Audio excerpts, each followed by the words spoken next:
नमस्कार, जय शिवराय. गौरव पवार सातारकर यूट्यूब चॅनलमध्ये आपलं सर स्वागत आहे. आज आपण येत्या 9 तारखेला म्हणजे उद्याच भव्य असं एक श्रीनाथ केसरी मैदान पार पडतंय. ते म्हणजेच फॉर्च्युनरचं मित्रांनो मैदान आहे. आणि आपल्यासोबत आत्ता आदल्या दिवशीच आपल्यासोबत आहेत बैलगाडा क्षेत्रामध्ये ज्याला मास्टर माइंड म्हणून ओळखलं जातं असं दैवशेठ गोवेकर आपल्यासोबत आहेत.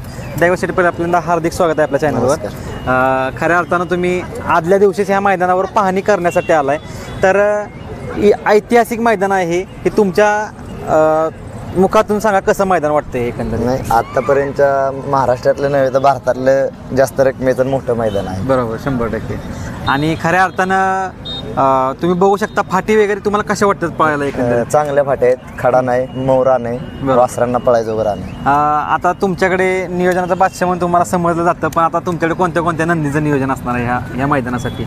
आता आपले दुसऱ्यात 4 बैल पळणार आहेत. बरं. एक राजा नवीन खरेदी केली आहे शाकीरबाईचा, ते आमच्या सौरभ कामट्यांना, दादांच्या मित्रांना. राजा, आपला बैजा, आम्ही एक नवीन किसना म्हणून घेतलाय तो, आणि प्रभू म्हणून नवीन घेतलाय तो. असे 4 गाड्या आहेत आमच्या दुसऱ्यात. आणि आदत मध्ये 2 आहेत त्या. बरं. आता आपल्या दावणीला कोणते कोणते नंदी आहेत आता बैजा आहे, बलमा आहे, वासरं 2-4 आहेत. आता तुम्ही वारंवार ज्यावेळी तुमची खरेदी वगैरे असते ती परफेक्ट नियोजन असतं तुमच्या खरेदी बाबतीत, पण ज्यावेळी तुम्ही मैदानात जरा कमी दिसताय, ह्याच्या मागचं कारण सांगा. कारण प्रेक्षकांना भरपूर तुम्हाला पाहायची इच्छा असते, पण आजकाल तुम्ही जास्त दिसत नाही. आता काय होतं, मधले आम्ही पावसाळ्यात जास्त बैल पळवत नाही. पूर्ण बघा बैजा पैडगाव नंतर बांधून ठेवलाय, ते आत्ताच काढलाय बघा जस्ट.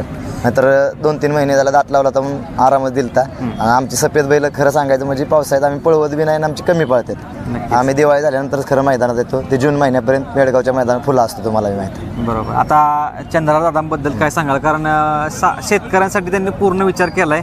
आणि तुम्ही सांगा आता कसं वाटतं, कारण फॉर्च्युनर 1 नंबरची जे बक्षीस आहे त्यांना जे केलेलं हे काम आहे ना, ते फॉर्च्युनर पेक्षा एक उत्कृष्ट की हजारो गायी कत्तेलीपासून वाचवल्या आणि त्या लोकांना सांभाळण्यासाठी प्रोत्साहन भेटलं त्याला, की बाबा ती गाय सांभाळली तर तिच्यापासून वासरू होणार 2 लाख, 4 लाख, 10 लाख, कोटी रुपयापर्यंत त्याची किंमत व्हायला लागली. त्यामुळे लोक आवडीनं सांभाळायला लागली, त्याच्याकडे वळाली. परत जे लोकांना बंद केलं त्या खिल्लार गाय सांभाळायच्या, परवडत नव्हत्या, त्यानंतर परत गोवंश वाढला आणि त्याला चालना देण्याचं काम दादांनी केलेलं आहे. आणि विशेष म्हणजे आवर्जून सांगावं वाटतं की ह्या मैदानाच्या अगोदर या महिनाभरातच भरपूर आदत खोंडांची खरेदी विक्री झाली. जे खरेदी विक्री थांबले होते ते आदत दुसरं मैदान पडल्यामुळे प्रत्येकाला एक अपेक्षानं काय ना काहीतरी करावं, जिंकावं, आपलं नाव व्हावं, ह्या दृष्टीनं लोकांना 100-200 तरी नवीन खरेदी केल्यात आता. आणि ज्यावेळी हे जे मैदान होतं ते ओपनचं पडलं होतं, त्यावेळी कसं नियोजन असतं? कोणत्या टॉपच्या गाड्या तुम्हाला वाटते ह्या मैदानात तुमच्या धावण्याच्या पडल्या असत्या? कोणत्या बैल पडल्या ते टॉपच्या, तर कसं बैल ज्या त्यावेळेस होते. पण आता आमच्याकडे काय झालं, दैवगानं आमची बैलच आदत दुसरी असल्यामुळं आम्हाला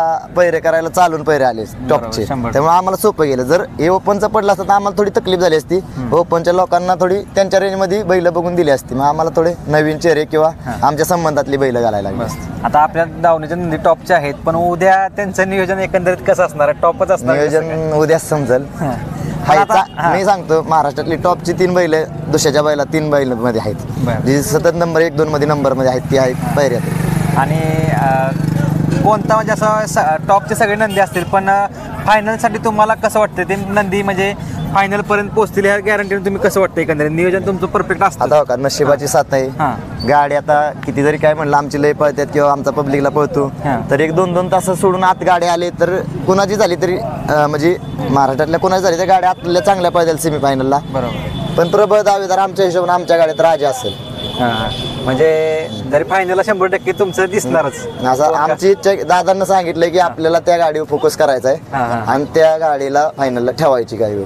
100. आता दादांच्या मित्र म्हणून पाहुणे आहेत ते, त्यांना एवढ्या रकमेला बैल घेतलाय, त्याचं नाव व्हावं, त्या बैलाचं व्हावं, त्या मालकांचं व्हावं, असं दादांना स्पष्ट सांगितलेलं आहे. आपली एखादा पैरा कमी जास्त झाला तरी चालेल, पण राजाच्या गाडी पूर्ण टीमनं बेस दिलेलं आहे. नक्कीच. म्हणजे राजावर सगळं कॉन्सन्ट्रेट तुम्ही भरपूर केलंय. म्हणजे दादांची इच्छा आहे आपली गाडी एक आपली कमी जास्त पडली तरी चालेल, पण राजाच्या गाडीवर बेस द्या सर्वांना मिळून. आणि त्यांची इच्छा आहे, दादांच्या इच्छेच्या पुढे कोण जात नाही.